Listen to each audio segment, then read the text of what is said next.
Rejoice as capacity limits start to lift on Monday. A live look outside. There's some sun. It looks like it's peeking out through the clouds. It will be mainly cloudy tonight, though, and then we're going to get some showers into the weekend. Colette Kennedy will be here with your full forecast later in the program. Good evening, I'm Katerina Georgieva. Thanks for watching. A local family is pleading with the public to share information after a fatal hit and run. The victim was hit in downtown Windsor last Friday. Police have since identified 2 suspect vehicles. CBC's Jen LaGrassa has more. In this area, a man in his early 80s was killed in a hit and run just last week. Today, his family stood with police to make a plea that anyone with information come forward. Through tears, the victim's son said that had the driver just stopped and helped, his father might have had a chance to live. The victim's family does not want their identity used, and so CBC News is respecting that and will not be using any photos or video of them. From an investigation, police say they have identified 2 suspect vehicles. One is a boxy black SUV similar to a Jeep. The other is believed to be a black Chevrolet Equinox, a 2005 to 2009 model. We're going to find you eventually. We will go to every vehicle registered in Essex County that owns these cars. We will go to your house. So it's better that you come to us first. We have a member of our community that has died, and we need to give this family closure. According to police, the driver wasn't going fast or being reckless, but they believe the person drove off in a panic. Police say they would like anyone who was driving in this area of Jeanette and Elliott Street on October 15th, that's last Friday, around 7 in the morning to reach out. They say that there are other vehicles that they want to eliminate as possible suspect vehicles. Business or homeowners in the Giles Boulevard East area, that's from Ouellette all the way to Gladstone Avenue, as then Ontario Street from Lincoln to Walker Road, are asked to check their surveillance cameras on October 15th for either vehicle. Police are also asking any auto shops to check in on the vehicles that they're servicing in case it's either of the ones in question. The family says that they are in deep sorrow and are shocked that this has happened. Jennifer LaGrassa, CBC News, Windsor. The government expects to lift all COVID-19 measures by the end of March. Step 1 starts on Monday, when capacity limits at gyms, bars, and restaurants will be gone. Lorenda Redekop takes us through the next steps. Starting Monday, not only can restaurants, gyms, and bars go back to their pre-pandemic capacity limits, but a range of other non-essential businesses, including salons, museums, and boat tours, can choose to move to full capacity if they decide to add proof of vaccination. They have to put signage in place if they're opting in. Businesses can also decide to do that individually for specific events. We will replicate our earlier success by slowly and incrementally lifting all remaining public health and workplace safety measures by March 2022. The next big date, November 15th. Capacity limits will lift at high-risk settings, including nightclubs, wedding receptions with dancing, and strip clubs. Then, January 17th, capacity limits will lift at businesses that don't require a proof of vaccine. Plus, requirement to show a vaccine passport will lift for bars, restaurants, and gyms. On February 7th, the proof of vaccine requirement lifts in high-risk settings. Then, March 28th, it's the final step. The mask mandate is expected to end, along with any remaining public health measures. But the exact timing for each step will depend on the situation at the time. We have always been cautious. I'm going to be super cautious. If we do not see the numbers in a stable place, we just aren't going to do it. It's as simple as that.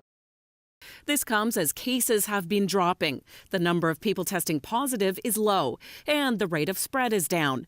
The number of people in hospital and ICU with COVID-19 is lower than during previous waves.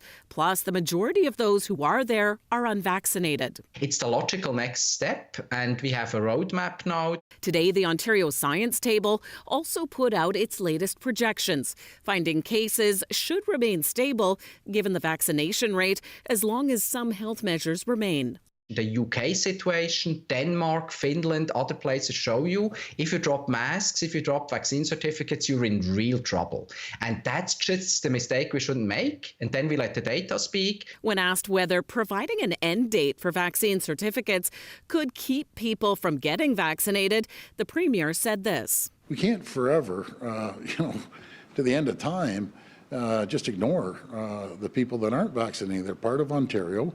Again, I'll be up here preaching every single day to get vaccinated. With this roadmap, restrictions will end just over 2 years after they started.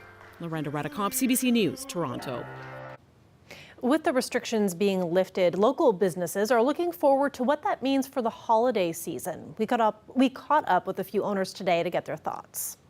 We're just gonna, as soon as Halloween's done, we're gonna prep menu ideas, probably do like some individual box things, because a lot of companies right now, especially with COVID, are looking for individually boxed items, cookie platters, special macaroons, special cupcakes, special cakes, all the fun stuff. We're doing okay right now. I'm very happy with my team. I will probably be looking for more for Christmas, but we're a really good team, so we're okay right now.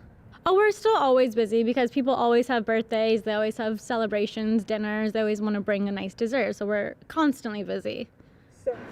Christmas is coming. Actually, it's coming really fast.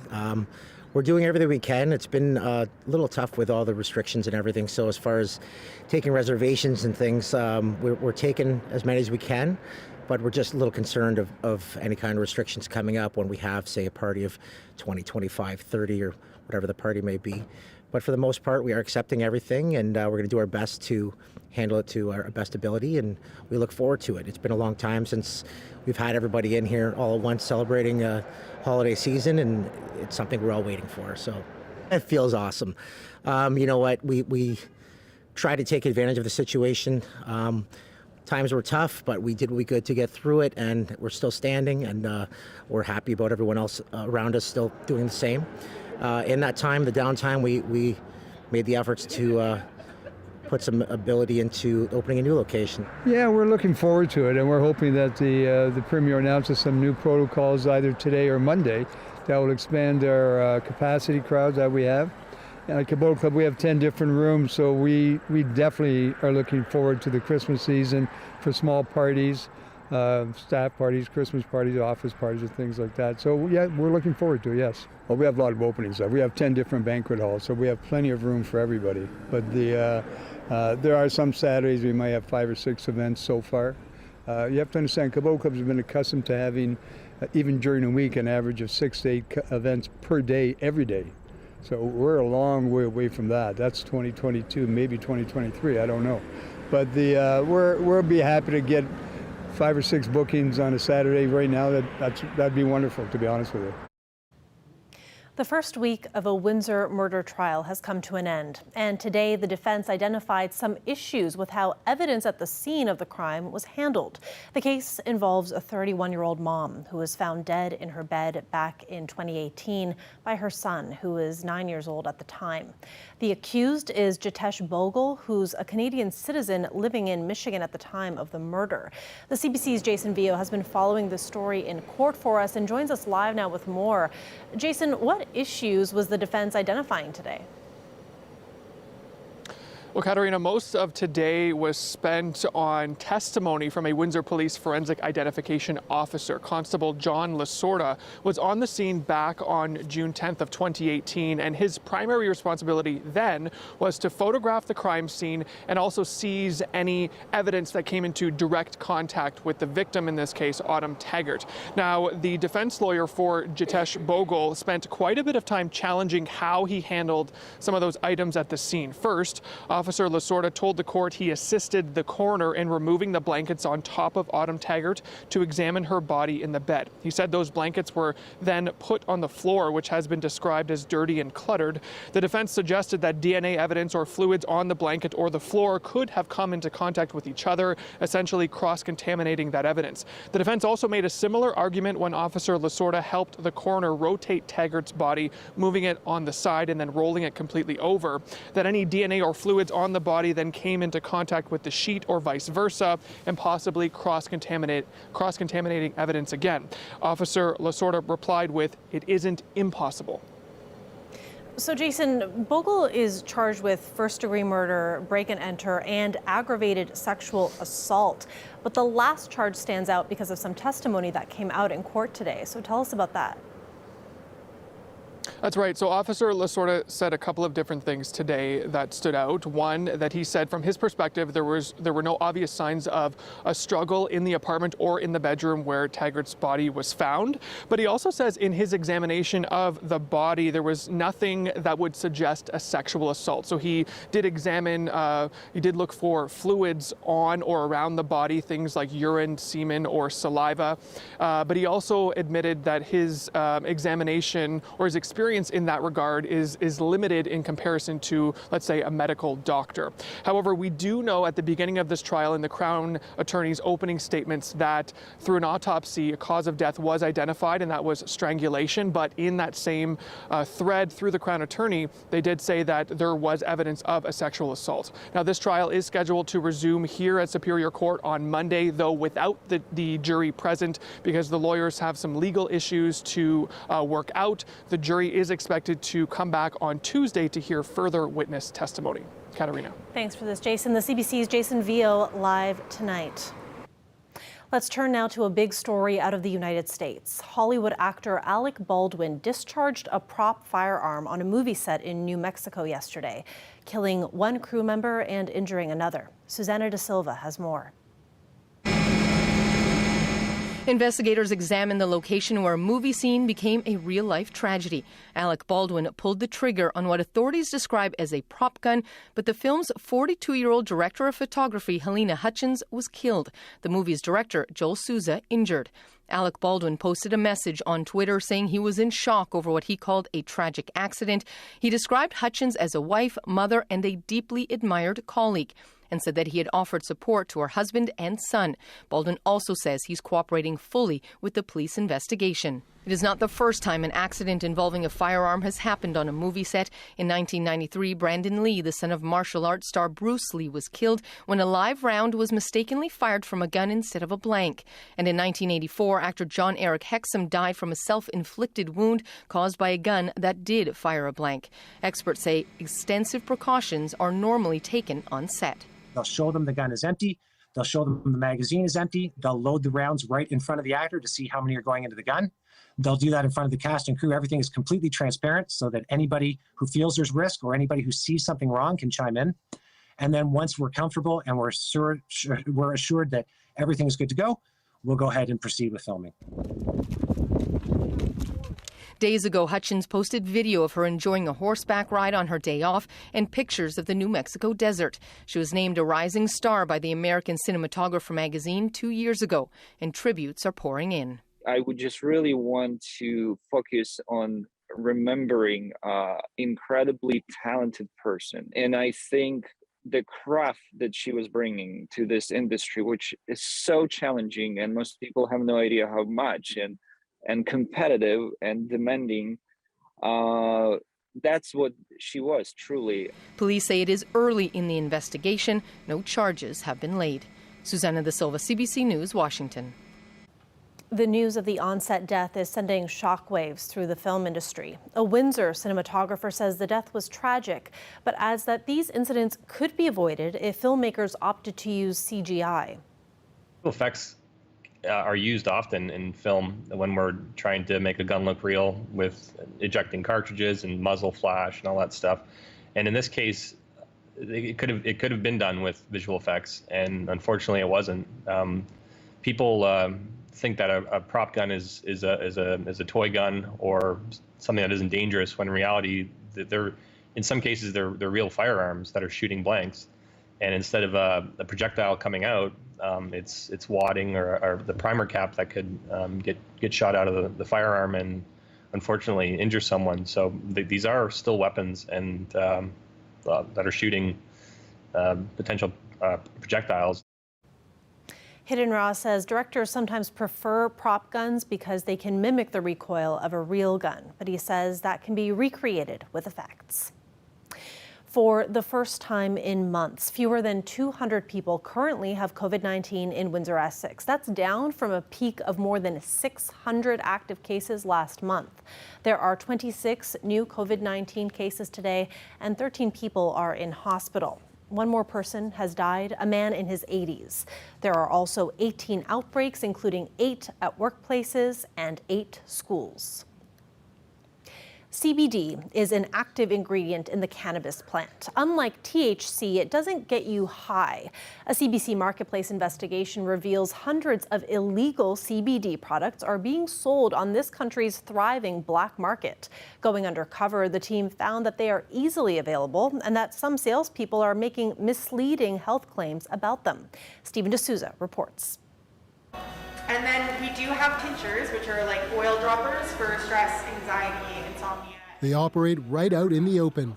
Unlicensed stores selling CBD or cannabidiol, a cannabis extract that's touted as a wonder drug that some promise can heal without getting you high. So whatever your body needs, whatever the situation is, CBD will help that. It's like it can do anything, really. It's kind of like a superpower almost. But as our Marketplace hidden camera investigation shows, the products they're selling online and in stores and the health claims they're making are all illegal. And experts worry mislabeled ingredients and possible contaminants could be putting Canadians at risk. Canadians are buying these products, and in the absence of evidence, they are going by marketing claims. And that's a real problem. CBD is legal in Canada, but here, unlike the US, CBD is a controlled substance. That means only government-licensed retailers can legally sell it. That hasn't stopped the sale of illicit products, everything from oils and creams to gummies and pet products. And because CBD is a controlled substance, researchers, even Marketplace, can't legally test them. U.S. researchers found many similar products mislabeled or containing undisclosed THC. These products can be acquired by anyone in Canada with an internet connection and a credit card, but you can't actually test what all these people are using, which seems very counterintuitive. While CBD does show promise for treating a host of conditions, experts say the price does add up, and more study is needed, including how CBD interacts with other drugs like opioids and blood thinners. It is not cheap, and let's remember, there's no utopia. I would say maybe 1 in 3 individuals might find benefit from this. In a statement to Marketplace, Health Canada wouldn't say if they'll remove CBD from the list of controlled substances. They said they are reviewing the laws around cannabis, but a report won't come until about 2023. Stephen D'Souza, CBC News, Toronto. And you can watch the full investigation to find out what happens when Stephen D'Souza tries CBD. That's tonight at 8 p.m. on CBC and also on the CBC Gem app. A live look outside there. We do have some showers on the way this weekend, so Colette will be here to give us a full weekend weather breakdown. And then after that, we're going to take you to Windsor's Islamic High School. We'll see how they are marking Islamic Heritage Month. Stay with us.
Colette Kennedy is here now for a look at weather. Colette, I feel like for most of this week we've had like chance of showers lingering on each day, but then it's never quite as bad as I expect. Yeah, and I'm glad that you just brought that up because that's basically how the weekend is looking. I actually think it's going to be quite a decent weekend. Okay, it's a little cooler now, but there is a chance for showers, but let me kind of explain to you what I'm seeing and what I'm thinking, because I don't think it's going to be that significant till we get towards the very end of the weekend and into Monday. That's kind of when it looks like things really change up. So just your current temperature here is 9. We had a low this morning, which was just under 5 degrees, and a high, which was near 11, which we hit at 2 different times. So one of those was back at about midnight. So if we're just looking at today, since midnight, we hadn't cooled down. So we were still up around 11 degrees then.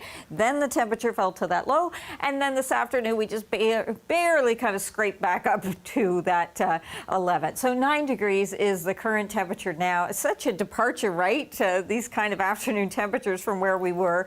Here's some of the cloud cover, and there's some light showers well back to the west of us. There was a little bit of a lake effect happening there, too, on the south end of Lake Huron. And as we go into tomorrow, I think we'll see quite a lot of sun mixing with the clouds, so there'll be some sun coming through. Then we get into an isolated shower chance, but look at how little there really is there moisture-wise. So it's quite isolated. Most areas, I believe, will stay dry. A few spots, yeah, you're going to pick up a few lighter showers. Into Sunday, it becomes a little more interesting. We start off, the timing anyway at this point looks like starting off with some sun, then increasing cloudiness, and then late day getting into the chance for the rain showers. So quite a good amount. If that timing doesn't change with the way that system's coming in, quite a good amount of Sunday could actually be quite nice. Tonight, 5 degrees, 3 for the low Sarnia. Tomorrow's highs, ta-da! Slightly warmer than today. Not much, but a little bit there. So that's why Sunday, you see a lot going on here. I think some sun there, then increasing cloudiness, then the later day showers. And the temperatures, at least overnight lows, come up too when you got a system like that kind of working its way through. And that reality of the cooler temperatures is really setting in. I feel like today was the chilliest I felt going outside all week. Yeah, it's just adjusting, right? And then it's like, as long as the winds are calm and you get a little bit of sun, it's not so bad. Exactly. So we can start to lean into it. It's all good. There you go. Thanks, Colette. You're welcome. When we come back, it is Islamic Heritage Month, and folks at the local Islamic high school hope that it can help combat Islamophobia. So we'll bring you that story right after the break. Stay with us.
While Canada's advisory against non-essential international travel has been removed, a blanket advisory against all cruise travel does remain in place. One expert advises people to think it through and do their homework before hitting the road or hopping on a plane. We know healthcare capacity is different in different places, and the quality of healthcare people receive can be quite variable depending on where people are traveling. There's no guarantee that someone's going to be able to bring you back to Canada if you're sick.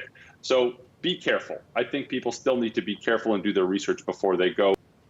In its travel advisory, it continues to advise unvaccinated people to avoid non-essential travel to all destinations. The vaccine maker Pfizer today released details from a study of its COVID-19 vaccine in children aged 5 to 11. The study found the vaccine was 91% effective at preventing symptomatic infections and caused no serious illness or reactions. Pfizer has submitted the data to Health Canada for approval. And October is Islamic Heritage Month. Some members of the local Muslim community say it's a chance for people to better understand them and their religion. We spoke with students and staff at Windsor's only Islamic high school about what they hope the month brings. The way they represent us is not really how we are or what we believe in. There's definitely a lot of, I feel like, prejudice against us a lot of the time, so it definitely feels good to be somewhat appreciated. I just wanted to say that we're not if you guys have any animosity or any feeling towards Muslims, that's not us. It is taught in our religion that we should be polite and acted towards politely towards everyone, especially towards people who are not really a part of our religion. When I was talking about the Islamic month, the students were asking me, why don't the public schools educate the students about this month? And I personally feel, because I have no answer to them, right? Because I personally feel that the Muslims who are coming to this school, the students who are coming to these schools are Muslim. They already know about their religion. But the people who want to know or who should be educated more should be those who are not aware about the religion.